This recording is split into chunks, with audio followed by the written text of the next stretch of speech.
പരിശുദ്ധമായ ഖുർആനിൽ ഒരു സൂറത്തുണ്ട്. ഈ ദുനിയാവിലും നാളെ ആഖിറത്തിലും നമ്മൾ അകപ്പെടുന്ന ഏത് വിഷമഘട്ടങ്ങളിലും നമുക്ക് കാവലായി നിൽക്കുന്ന ഒരു സൂറത്ത്. ഈ ദുനിയാവിൽ നമ്മൾ അനുഭവിക്കുന്ന ഏത് വിഷമഘട്ടങ്ങളിലും ഏത് പ്രയാസഘട്ടങ്ങളിൽ നിന്നും നമുക്ക് രക്ഷ നൽകുന്ന ഒരു സൂറത്തുണ്ട്. എല്ലാ ദിവസവും മഗ്രിബ് നിസ്കാരത്തിന്റെ ശേഷം ഈ സൂറത്തിനെ പതിവാക്കുന്നവർ ധാരാളമുണ്ട്.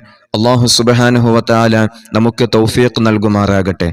നമ്മുടെ വീടുകളിൽ ഒരു കാവല് ലഭിക്കാൻ വേണ്ടി നമ്മുടെ സമ്പത്തിലും നമ്മുടെ സമ്പാദ്യങ്ങളിലും നമ്മുടെ മക്കളിലും നമ്മുടെ വാഹനങ്ങളിലും എല്ലാം കാവല് ലഭിക്കാൻ വേണ്ടി ഇൻഷാ അല്ലാഹ് ഈ സൂറത്തിനെ നമുക്ക് പതിവാക്കാവുന്നതാണ്. നിരന്തരം വാഹനങ്ങളിൽ അപകടങ്ങൾ സംഭവിക്കുന്നവരുണ്ട്.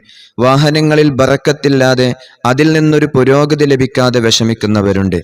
അതുപോലെ തന്നെ കച്ചവട സ്ഥാപനങ്ങളിൽ വിഷമങ്ങൾ നേരിടുന്നവരുണ്ട്.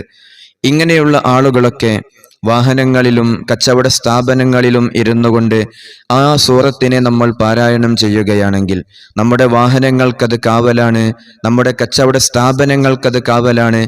നിരന്തരം കലഹങ്ങളിലായി, പ്രയാസങ്ങളിലായി, ബുദ്ധിമുട്ടുകളിലായി ജീവിക്കുന്ന കുടുംബങ്ങളിൽ വെച്ചുകൊണ്ട് പരിശുദ്ധമായ സൂറത്തുൽ മുൽക്കിനെ നമ്മൾ പാരായണം ചെയ്യുക. ആ കുടുംബത്തിൽ അതൊരു കാവലായി നിൽക്കുന്നതാണ്. ആ കുടുംബത്തിനേൽക്കുന്ന എല്ലാ ബുദ്ധിമുട്ടുകൾക്കും അത് കാവലായി നിൽക്കും. അള്ളാഹു നമുക്ക് തൗഫീഖ് നൽകട്ടെ. അതുപോലെ തന്നെ നാളെ ആഖിറത്തിൽ നമുക്ക് നമ്മുടെ ഖബർ ജീവിതത്തിൽ നമ്മെ രക്ഷപ്പെടുത്തുന്ന സൂറത്താണ് സൂറത്തുൽ മുൽക്ക്. സബാനിയാക്കളായ മലക്കുകളിൽ നിന്ന് കാവല് ലഭിക്കാൻ, നരകത്തിൽ നിന്ന് കാവല് ലഭിക്കാൻ, അദാബുകളിൽ നിന്ന് കാവല് ലഭിക്കാൻ വേണ്ടി ഈ സൂറത്തിനെ നമുക്ക് പതിവാക്കാവുന്നതാണ്. അള്ളാഹു തൗഫീഖ് നൽകട്ടെ.